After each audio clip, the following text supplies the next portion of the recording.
এক শ্রেণীর মানুষ আছে, এরা আপনাকে কোনো সময় ভালো কিছু করতে দেবে না।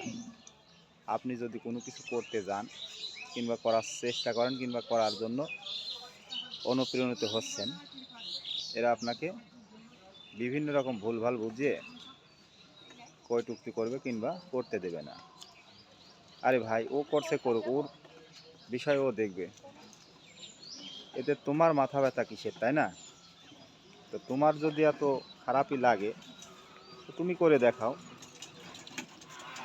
আসলে মেন সমস্যাটা হচ্ছে এরা কারো ভালো চায় না, এরা নিজেরাও করবে না, কাউকে করতেও দেবে না। তো পরের কথায় কিংবা কারোর কথায় কান না দিয়ে নিজের কাজ নিজে করুন, নিজের মতো করে নিজেকে উদ্বুদ্ধ করুন এবং নিজের কাজ নিজে চালিয়ে যান। খারাপ মানুষের সংখ্যা থাকবেই, আর এদের দিকে না তাকিয়ে এদের কথা না ভেবে নিজের কাজ নিজে করুন। Thank you.